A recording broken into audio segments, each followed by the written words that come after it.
जय श्री कृष्णा। राधे राधे मेरे प्यारे भक्त जनों। आज आप सुनेंगे बृहस्पति बार व्रत कथा। भारत वर्ष में एक प्रतापी और दानी राजा राज करता था। वो नित्य गरीबों और ब्राह्मणों की सहायता करता था। एक बात उसकी रानी को अच्छी नहीं लगती थी। वो ना ही गरीबों को दान देती और ना ही भगवान का पूजा करती थी, और राजा को भी दान देने से मना किया करती थी। एक दिन राजा शिकार खेलने वन को गया हुआ था, तो रानी महल में अकेली थी। उसी समय बृहस्पति देव साधु भेष में राजा के महल में भिक्षा के लिए आए और भिक्षा मांगने लगे। रानी ने भिक्षा देने से इनकार किया और कहा, हे साधु महाराज, मैं तो दान पुण्य से तंग आ गई हूँ। मेरे पति सारा धन लुटाते रहते हैं। मेरी इच्छा है कि हमारा धन नष्ट हो जाए, फिर ना रहेगा बांस और ना बजेगी बांसुरी। साधु ने कहा, देवी तुम तो बड़ी विचित्र हो। धन संतान तो सभी चाहते हैं, पुत्र और लक्ष्मी तो पापी के घर भी होना नहीं चाहिए। यदि तुम्हारे पास अधिक धन है तो भूखों को भोजन दो, प्यासों के लिए कुआं बनवाओ, मुसाफिरों को लिए धर्मशाला खुलवाओ। जो निर्धन अपनी कुंवारी कन्याओं का विवाह नहीं कर सकते, उनका विवाह करवा दो। ऐसा और कई काम है जिनके करने से तुम्हारा यश लोक परलोक में फैलेगा। परंतु रानी पर उपदेश का कोई प्रभाव नहीं पड़ा। वो बोली, महाराज आप मुझे कुछ ना समझाइए। मैं ऐसा धन नहीं चाहती जो हर जगह बांटती फिरूं। साधु ने उत्तर दिया, यदि तुम्हारी ऐसी इच्छा है तो तथास्तु। तुम्हें ऐसा करना कि बृहस्पतिवार को घर लीप कर पीली मिट्टी से अपना सिर धोकर स्नान करना, मिट्टी चढ़ा कर कपड़े धोना। ऐसा करने से आपका सारा धन नष्ट हो जाएगा। इतना कहकर वो साधु महाराज वहाँ से अलोप हो गया।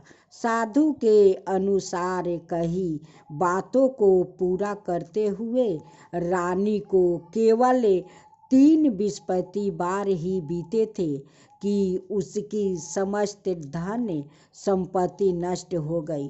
भोजन के लिए राजा का परिवार तरसने लगा। तब एक दिन राजा ने रानी से बोला कि हे रानी, तुम यही रहो, मैं दूसरे देश को जाता हूँ, क्योंकि यहाँ पर सभी लोग मुझे जानते हैं। इसलिए मैं कोई छोटा कार्य नहीं कर सकता। ऐसा कहकर राजा परदेश चला गया। वहाँ वो जंगल से लकड़ी काट कर लाता और शहर में बेचता। इस तरह वो अपना जीवन व्यतीत करने लगा।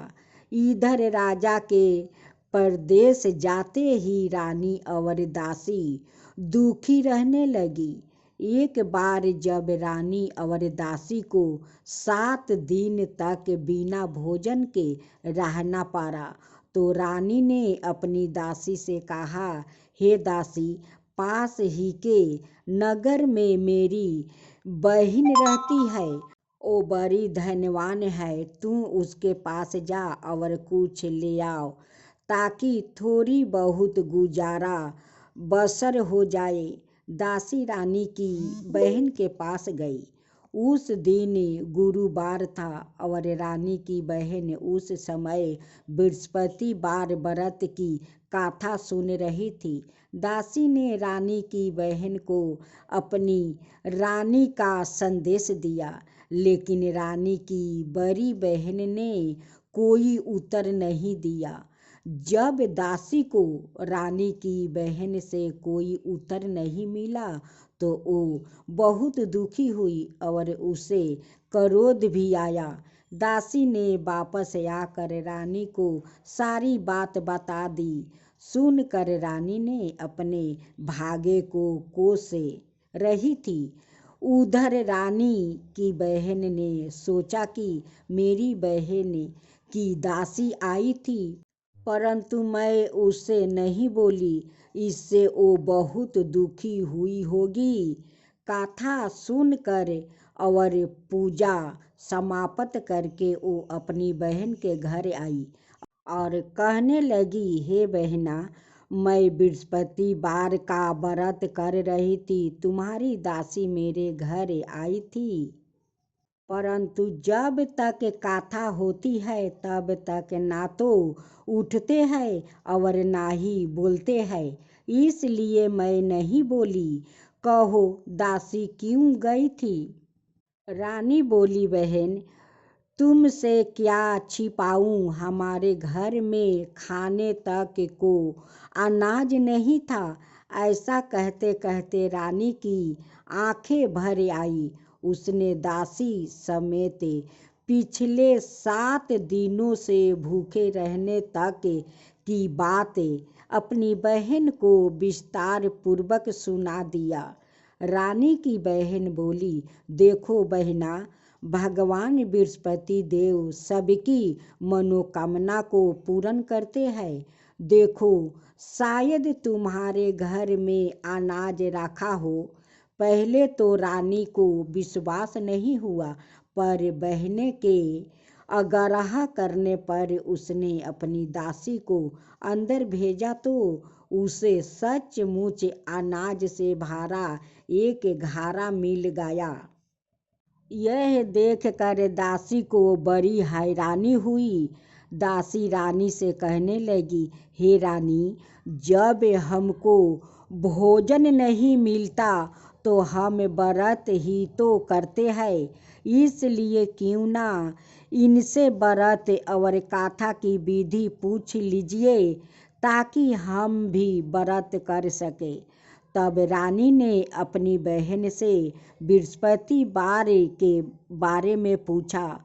उसकी बहन ने बताया, बृहस्पतिवार के व्रत में चने की दाल और मूंगा से विष्णु भगवान का केले की जड़ में पूजन करे और दीपक जलाए, व्रत कथा सुनने और पीला भोजन ही करे।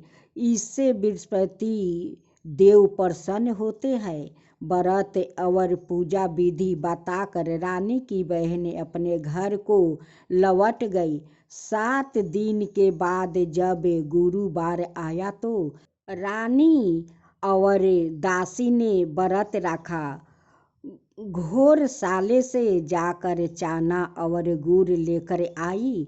फिर उसने केले की जड़ और विष्णु भगवान का पूजन किया। अब पीला भोजन कहाँ से आए, इस बात को लेकर दोनों बहुत दुखी थे। क्योंकि उन्होंने व्रत रखा था, इसलिए बृहस्पति देव उनसे प्रसन्न थे। इसलिए वो एक साधारण व्याकृत का रूप धारण करे 2 थाले में सुंदर पीला भोजन दासी को दे गया। भोजन पाकर दासी प्रसन्न हुई और फिर रानी के साथ मिलकर भोजन ग्रहण किया। उसके बाद वो सभी गुरुवार को व्रत और पूजन करने लगी। बृहस्पति भगवान की कृपा से उनके पास फिर से धन संपत्ति आ गई, परंतु रानी फिर से पहले की तरह आलसाय करने लगी। तब दासी बोली, देखो रानी, तुम पहले भी इस प्रकार आलसाय करती थी। तुम्हें धन रखने में कष्ट होता था, इस कारण सभी धन नष्ट हो गया और अब जब भगवान बृहस्पति की कृपा से धन मिला है तो तुम्हें फिर से अलसाए होता है। रानी को समझते हुए दासी कहती है कि बड़ी मुसीबतों के बाद हमने यह धन पाया है, इसलिए हमें दान पुण्य करना चाहिए, भूखे मनुष्यों को भोजन कराना चाहिए और धन को शुभ कार्य में खर्चा करना चाहिए, जिससे तुम्हारे कुल का यश बढ़ेगा, स्वर्ग की प्राप्ति होगी और पितरा प्रसन्न होंगे। दासी की बात मानकर रानी अपना धन शुभ कार्य में खर्चा करने लगी, जिससे पूरे नगर में उसका यश फैलने लगा। बृहस्पतिवार व्रत कथा के बाद श्रद्धा के साथ आरती की जाती है। इसके बाद प्रसाद बांट कर उसे ग्रहण करना चाहिए। एक दिन राजा दुखी होकर जंगल में एक पेड़ के नीचे आसन जमा कर बैठ गया। वो अपनी दशा को याद करके व्याकुल होने लगा। बृहस्पतिवार का दिन था।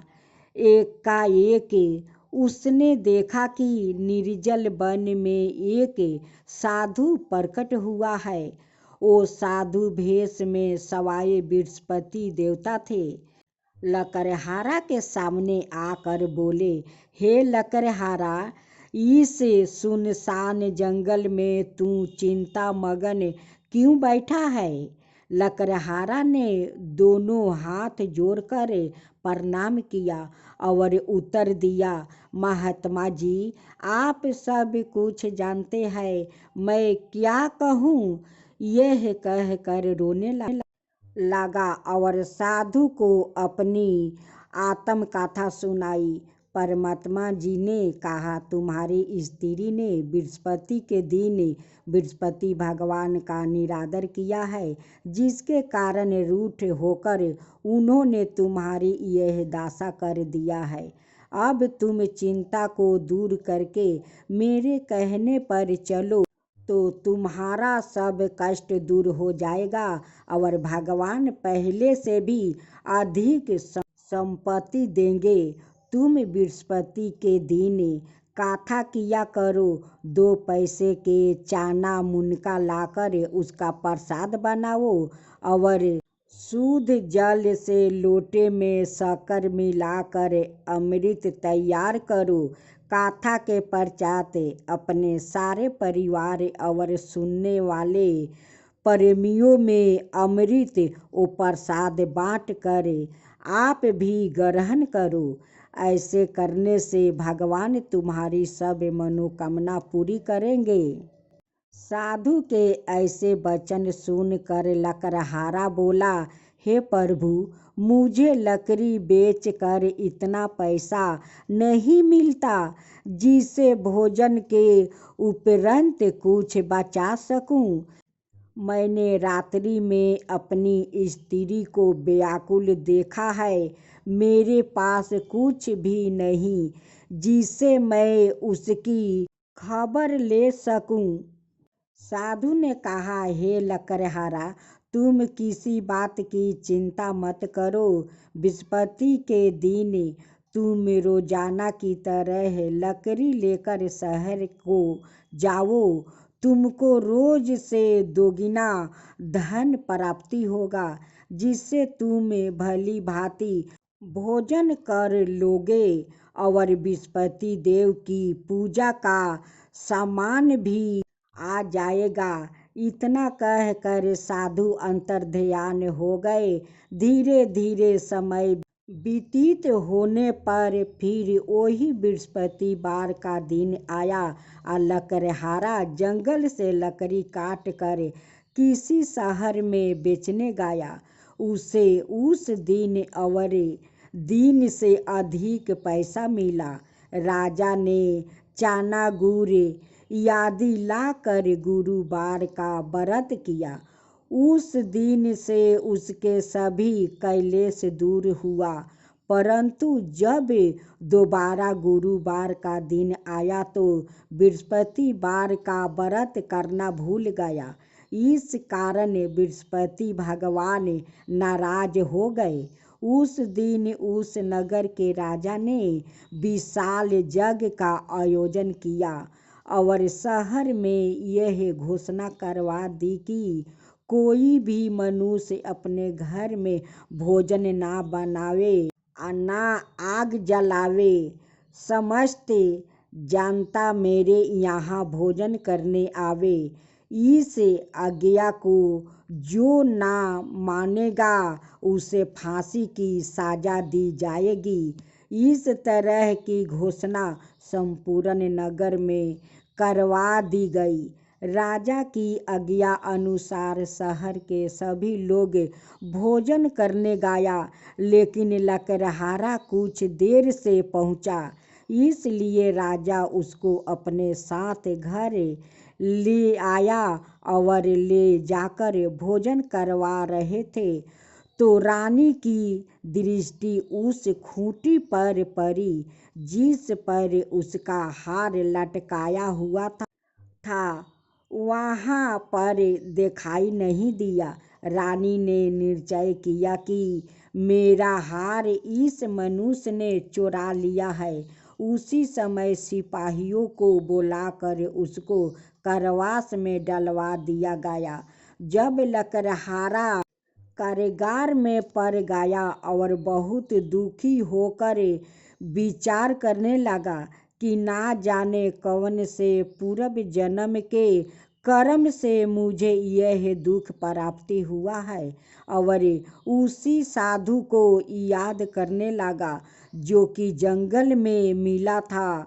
उसी समय तत्काल बृहस्पति देव साधु के रूप में प्रकट हुए और उसकी दशा को देखकर कहने लगे, अरे मूर्ख, तूने बृहस्पति देव की कथा नहीं करी, इस कारण तुझे दुख प्राप्ति हुआ है।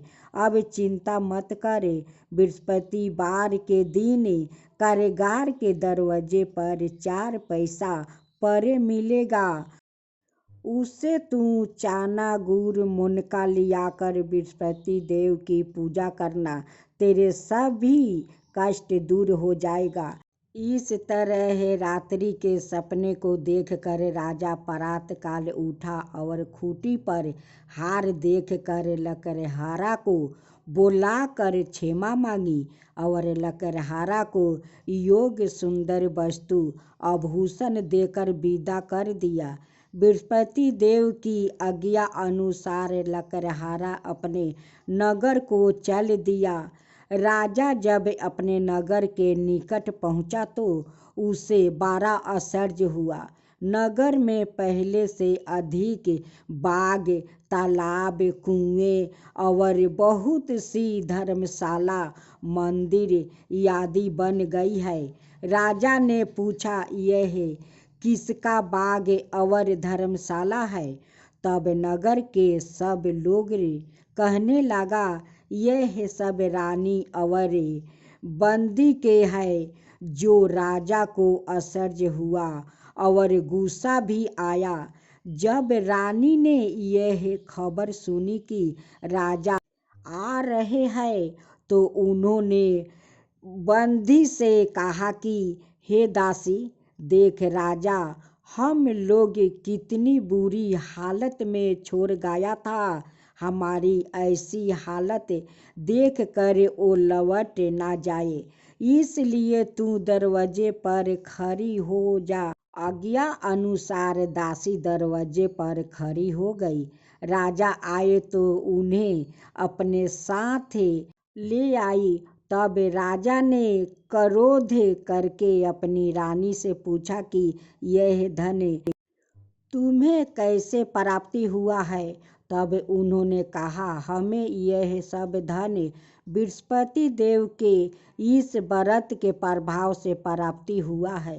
राजा ने आश्चर्य किया कि 7 रोज बाद तो सभी बृहस्पति देव का पूजन करते हैं, परंतु मैं प्रतिदिन दिन में 3 बार कहानी और रोज व्रत किया करूँगा।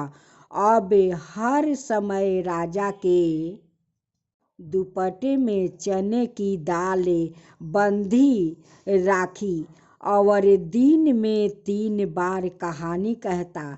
एक रोज राजा ने विचार किया कि चलो अपनी बहन के यहाँ हो आवे। इस तरह निश्चय कर राजा घोड़ा पर सवार हो गया, अपनी बहन के यहाँ को चलने लगा। मार्ग में उसने देखा कि कुछ आदमी एक मुर्दे को ले जा रहे हैं। उन्हें रोक कर राजा कहने लगा, अरे भाइयों, मेरी बृहस्पति देव की कथा सुन लो। वो बोला, लो, हमारा तो आदमी मर गया है, इसको अपनी कथा की परी है। परंतु कुछ आदमी बोले, अच्छा कहो, हम तुम्हारी कथा भी सुनेंगे।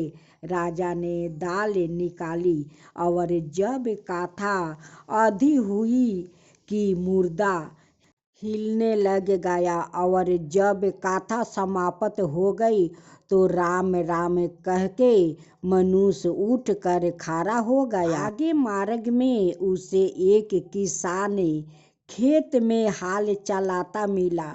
राजा ने उसे देखा और उसे बोला, अरे भैया, तू मेरी बृहस्पति की कथा सुन लो। किसान बोला, जब तक मैं तेरी कथा सुनूंगा तब तक 4 हाल जोत लूंगा। जा अपनी कथा किसी और को सुनाना। इस तरह राजा आगे चलने लगा।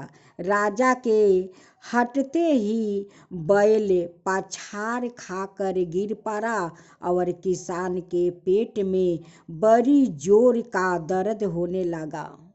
उस समय उसकी माँ रोटी लेकर आई। उसने जब यह देखा तो अपने पुत्र से सब हाल पूछा और बेटे ने सभी हाल कह दिया। तो बुढ़िया दौड़ी दौड़ी उस घोड़सवार के पास गई और उससे बोली कि मैं तेरी कथा सुनूंगी, तू अपनी कथा मेरे खेत पर चलकर ही कहना। राजा ने बुढ़िया के खेत पर जाकर कथा कही, जिसके सुनते ही वो बैल उठ खड़ा हुआ और किसान के पेट का दर्द भी बंद हो गया। राजा अपनी बहन के घर पहुंचा। बहन ने भाई की खूब मेहमानी की। दूसरे रोज प्रातः काल राजा जागा तो वो देखने लगा कि सब लोग भोजन कर रहे हैं। राजा ने अपनी बहन से कहा, ऐसा कोई मनुष्य है जिसने भोजन नहीं किया हो? मेरी बृहस्पति बार की कथा सुन ले। बहन बोली, हे भैया, यह देश ऐसा ही है कि पहले यहाँ लोग भोजन करते हैं, बाद में अन्याय काम करते हैं। अगर कोई पड़ोस में हो तो देखाओ। वो ऐसा कहकर देखने चली गई, परंतु उसे कोई ऐसा व्यक्ति नहीं मिला जिसने भोजन ना किया हो। और वो एक कुम्हार के घर गई जिसका लड़का बीमार था। उसे मालूम हुआ कि उनके यहाँ 3 रोज से किसी ने भोजन नहीं किया है। रानी ने अपने भाई की कथा सुनने के लिए कुम्हार से कहा। वो तैयार हो गया। राजा ने जाकर बृहस्पति की कथा कही, जिसको सुनकर उसका लड़का ठीक हो गया। अब तो राजा की प्रशंसा होने लगी। एक रोज राजा ने अपनी बहन से कहा कि हे बहन, हम अपने घर को जाएंगे, तुम भी तैयार हो जाओ।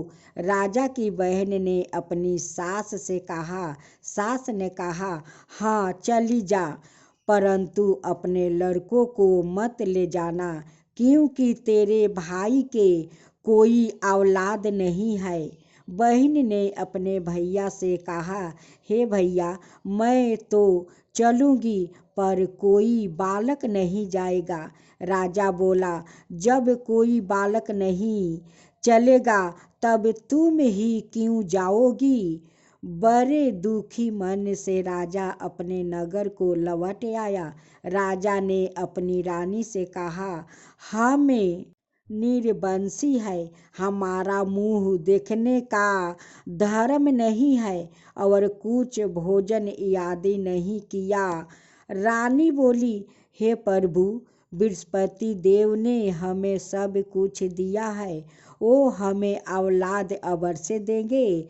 उसी रात को बृहस्पति देव ने राजा से सपने में कहा, हे राजा, उठो, सभी सोच त्याग दो, तेरी रानी गर्भ से है। राजा की यह बात सुनकर बड़ी खुशी हुई। 9 महीने में उसके गर्भ से एक सुंदर पुत्र पैदा हुआ। तब राजा बोला, हे रानी, स्त्री बिना भोजन के रह सकती है, पर बिना कहे नहीं रह सकती। जब मेरी बहन आवे तुम उसके कुछ कहना मत। रानी ने सुनकर हाँ कर दिया। जब राजा की बहन ने यहाँ शुभ समाचार सुना तो वो बहुत खुश हुई और बधाई लेकर अपने भाई के यहाँ आई। तभी रानी ने कहा, घोड़ा चढ़कर तो नहीं आई, गाधा चढ़ी आई है। राजा की बहन बोली, भाभी, मैं इस प्रकार ना कहती तो तुम्हें औलाद कैसे मिलती। बृहस्पति देव ऐसे ही है, जैसी जिसका मन में कामना है सभी को पूर्ण करते हैं। जो सादा भावना पूर्वक बृहस्पतिवार का व्रत करता है, वो कथा पढ़ता है अथवा सुनता है, दूसरों को सुनाता है, बृहस्पति देव उसकी सभी मनोकामना पूर्ण कर देते हैं। भगवान बृहस्पति देव उसकी सदाए रक्षा करते हैं। संसार में जो मनुष्य सादा भावना से भगवान जी का पूजन व्रत सच्चे हृदय से करते हैं तो उनकी सभी मनोकामना पूर्ण कर देते हैं। जैसी सच्ची भावना से रानी और राजा ने उनकी गाथा का गुणगान किया तो उनकी सभी इच्छाओं बृहस्पति देव जी ने पूर्ण की। इसलिए पूर्ण गाथा सुनने के बाद प्रसाद लेकर जाना चाहिए। हृदय से उनका मनन करते हुए जयकारा बोलना चाहिए।